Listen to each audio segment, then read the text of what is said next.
ఇవాళ 3,10,00,000 మందికి సన్న బియ్యాన్ని రాష్ట్ర ప్రభుత్వం అందిస్తున్న మాట వాస్తవం కదా. ఇవాళ మా ఆడబిడ్డలు మా అక్కలు 50,000 మెజారిటీతో గెలిపించండి, మళ్ళీ ముఖ్యమంత్రిగా ఈ ప్రాంతానికి వస్తా, ఈ ప్రాంతం నా ప్రాంతం, ఈ ప్రాంతాన్ని అభివృద్ధి పదం వైపు నడిపించి ఆదర్శ నియోజకవర్గంగా తీర్చిదిద్దుతా అని ఆనాడు ఎన్నికల సమయంలో మీకు మాట ఇవ్వడం జరిగింది. ఆ మాట ప్రకారం మీరు మీ మాట నిలబెట్టుకున్నారు. డాక్టర్ వంశీకృష్ణను అత్యధిక మెజారిటీతో 50,000 పైన మెజారిటీతో గెలిపించి నల్లమల్ల పౌరుషాన్ని ఈ ప్రాంతం కాంగ్రెస్ పార్టీకి అండగా నిలబడుతుంది. ఈ ప్రాంతం వాడు ముఖ్యమంత్రి అయితే మా కష్టాలు తీరుతాయని మీరు ఆశీర్వదించి వంశీకృష్ణ గారిని గెలిపించారు. ఈనాడు 65 మంది శాసనసభ్యులు తెలంగాణ నలుమూలలా గెలిపించడం వల్ల తెలంగాణ రాష్ట్ర ముఖ్యమంత్రిగా మీ బిడ్డ ఈరోజు మీ మధ్యలో నిలబడి నేను నల్లమల ప్రాంతం వాడిని తెలంగాణ రాష్ట్రానికి ముఖ్యమంత్రి అని చెప్పుకునే గర్వపడే విధంగా ఈనాడు ఇక్కడ నిలబడ్డం. ఈరోజు నా బాధ్యత పెరిగింది. వంశీకృష్ణ గారు కొన్ని అంశాలను ప్రస్తావించడం, ఈ ప్రాంత అభివృద్ధికి సంబంధించి ఈ ప్రాంతాన్ని అభివృద్ధి చేయడం అనేది వంశీకృష్ణ గారికి ఎంత బాధ్యత ఉందో వారితో సమానంగా బాధ్యతను పంచుకోవడానికి ఈ ప్రాంతానికి అవసరమైన నిధులు మంజూరు చేయడానికి ప్రత్యేకమైన ప్రణాళికలు ఏర్పాటు చేసి ఇంతకుముందే కలెక్టర్ గారికి, షరత్ ఐఏఎస్ ఆఫీసర్ గారికి, ఇతర అధికారులకు మా ఉప ముఖ్యమంత్రి గారికి విజ్ఞప్తి చేసిన నా ప్రాంతాన్ని అభివృద్ధి చేయడానికి ప్రత్యేకమైన ప్రణాళికలు రచించండి, దానికి అవసరమైన నిధులను విడుదల చేయాలి, ఈ ప్రాంతంలో సాగునీరు అందాలి, ఈ ప్రాంతంలో పేదలకు విద్య, ఉద్యోగ, ఉపాధి అవకాశాలు ఇవ్వాలి అని చెప్పి మా సహచర మంత్రివర్గ సభ్యులతో పాటు అధికారులకు సూచన చేయడం జరిగింది.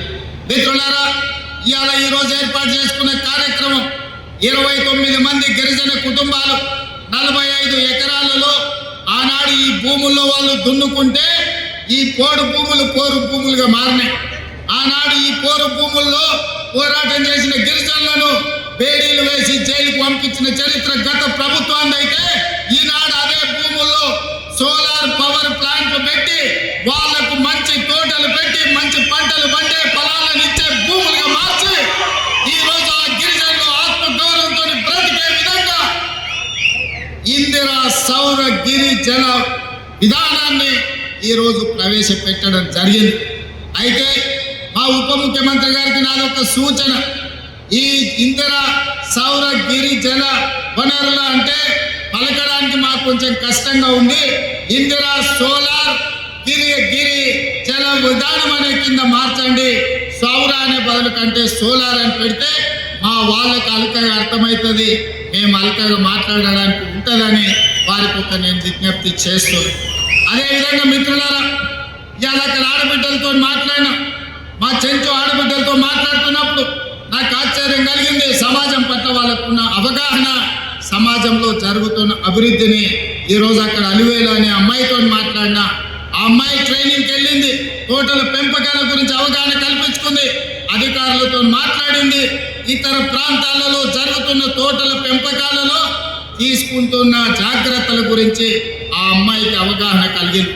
అందుకే ఈరోజు నేను కలెక్టర్ గారికి ఆదేశాలు ఇచ్చిన, ఎవరైతే గిరిజన ప్రాంతాలలో ఉన్న ఆడబిడ్డలు ఈ తోటల పెంపకంలో కానీ సోలారు విద్యుత్తు మోటార్లు పెట్టుకోవడంలో కానీ అదేవిధంగా వాళ్ళ ఇంటికి సోలారు విద్యుత్తు పెట్టుకోవడానికి అవసరమైన ప్రణాళికలు అవగాహన కల్పించడానికి వాళ్ళకి అవకాశం ఇచ్చండి, వాళ్ళను అచ్చంపేట నలుమూలలో తిప్పండి అని చెప్పి నేను కలెక్టర్ గారికి ఆదేశాలు ఇచ్చిన.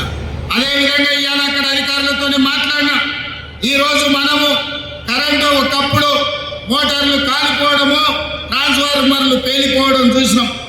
ఈనాడు కరెంటు నిరంతరాయంగా వచ్చినా ఈరోజు ఆ విద్యుత్తు తడిసి భారమై ఈరోజు రైతులకు కావాల్సిన విధంగా ఆ విద్యుత్తును వాడుకోలేని పరిస్థితి ఉంది. అందుకే ఈరోజు ఈ అచ్చంపేట ప్రాంతంలో మా వంశీకృష్ణ గారి విజ్ఞప్తి మేరకు ఎన్ని మోటార్లు ఉన్నాయో మొత్తం నియోజకవర్గంలో అందరి రైతులకు ఉచితంగా సోలార్ విద్యుత్ పంపు సెట్లు ఇచ్చి